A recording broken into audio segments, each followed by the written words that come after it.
군중은 당장 자신을 열광시키는 정치적 신조나 승리를 거둔 지도자에게 무의식적으로 신비한 힘을 부여한다. 군중의 확신은 종교적 감정이 고유한 맹목적 순종과 완강한 비관용성, 과격한 선동 욕구 같은 특징을 가진다. 그러므로 군중의 신념은 모두 종교적 형태를 보인다.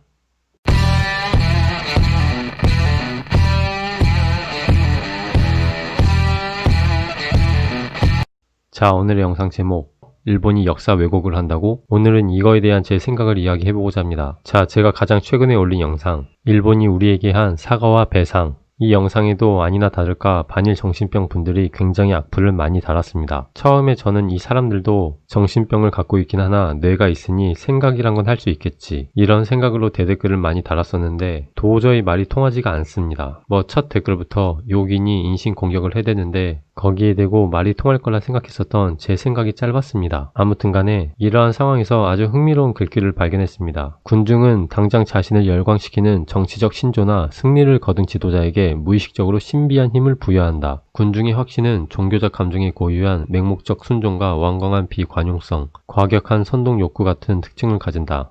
그러므로 군중의 신념은 모두 종교적 형태를 보인다. 우연치 않게 이 글귀를 보고 흥미가 생겨가지고 책을 좀 찾아봤는데 굉장히 흥미로운 책인 것 같습니다. 프랑스의 사회심리학자 귀스타브 르봉의 책 군중심리의 한 구절입니다. 흥미가 생기신 분들은 한번 읽어보면 좋을 것 같습니다.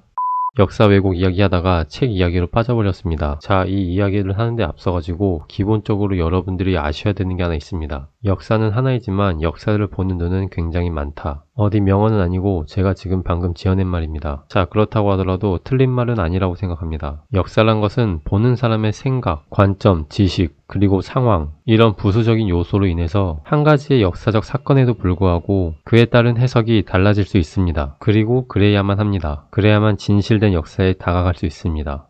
자, 일본이 역사 왜곡을 한다, 이런 말 굉장히 많이 들어보셨죠? 근데 반대로 일본의 입장에서는 한국이 역사 왜곡을 하고 있는 것입니다. 이건 굳이 한국과 일본만의 문제가 아닙니다. 우리가 관심이 없어서 모르는 것 뿐이지 세계 어느 나라든지 간에 본인의 나라에 유리하게 역사를 교육합니다. 그나마 이제 유럽의 소수 국가들, 제가 알기론 프랑스와 독일과 폴란드, 그나마 이 정도만 공동 역사 교과서가 있습니다. 중국의 경우에도 한국의 입장에서는 역사 왜곡을 하고 있습니다.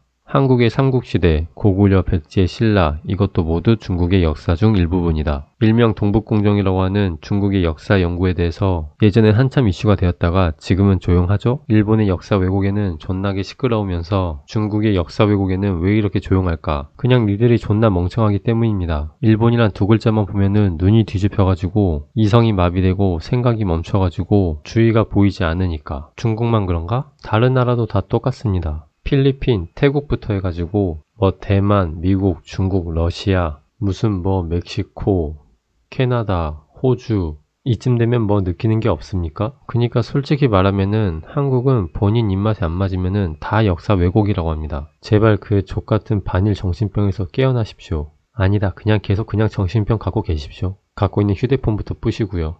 자, 제가 올렸던 영상, 일본이 우리에게 한 사과와 배상, 잠깐 이거에 대해서도 이야기를 해보고자 합니다. 굉장히 많은 댓글이 있었는데 반일 정신병들의 수준을 알 수 있는 댓글들이었습니다. 같이 한번 보도록 하겠습니다. 자, 첫 번째 댓글, 전 솔직히 이런 분류가 가장 수준을 잘 보여주는 댓글이라고 생각합니다. 그냥 본인이 보는 유튜브 링크 갖고 오는 거, 그냥 까놓고 얘기하겠습니다. 조금만 공부하면은 저런 거 다 개논리인 거 알 수 있습니다. 입이 바르고 착하고 듣기 좋은 영상들, 내가 하고 싶었던 얘기들 논리정연하게 설명해주는 영상들, 다 뻔한 영상들입니다. 그냥 반일 팔아가지고 돈 장사하는 것밖에 안 됩니다. 안 봐도 뻔합니다. 대기나 많이 보세요. 그리고 평생 반일 하십시오. 자, 두 번째 댓글, 어디서 주워들은 건 있어가지고 팩트체크도 안 하고 그냥 가져와가지고 당당하게 이야기하는 거, 주렁주렁 써놓긴 했지만 이 사람의 포인트는 이겁니다. 중간에 써있는 한일협정 어디에 개인의 청구권을 말소한다는 소리가 있냐. 이건 제가 말로 반박할 게 아니라 같이 그냥 한일 청구권 협정을 보면 됩니다. 이건 그냥 볼 것도 없습니다. 가장 위에 줄, 그 아래 줄에 국민이란 단어가 들어가 있지 않습니까?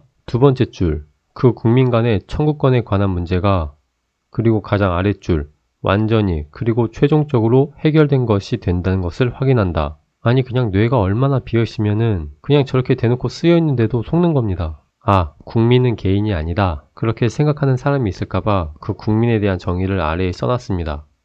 아무리 그래도 국민에 대한 청구권이라는 단어가 없으니 국민으로부터의 청구권은 살아있다. 응, 아니야. 네 번째 줄. 그 국민에 대한 모든 청구권으로서 동일지 이전에 발생한 사유에 기인하는 것에 관하여는 어떠한 주장도 할 수 없는 것으로 한다. 아니 그냥 이렇게 대놓고 써있는데 속이고 그걸 또 속는다는 거는 그냥 종교라고 생각해도 무방할 것 같습니다. 대법원 판결? 제가 그 영상 마지막에 이렇게 이야기했습니다. 정 억울하면 국제재판소로 가든지. 애초에 이 청구권에도 본 협정에 대한 분쟁은 제3의 중재위원 혹은 제3국의 정부가 지명하는 중재위원회에 의한 중재위원회에서 결정하기로 되어 있습니다. 그리고 가장 아래에도 제3의 중재위원은 양 치약국 중에 어느 쪽의 국민이어서도 안 된다. 애초에 협정문에서 분쟁이 일어나는 것도 웃긴데 약속을 다 깨고 있는 것은 한국입니다. 정말 미개하다고 생각합니다. 자, 그리고 가장 끔찍한 혼종. 일본에 살면서 반이라는 한국인. 유튜브 아이디에 당당하게 일본 이름 와타나베까지 적어놓고 일본 생활 브이로그 찍으면서 반이라는 사람. 정말 그 이중성과 위선의 종특은 대단하다고 생각합니다.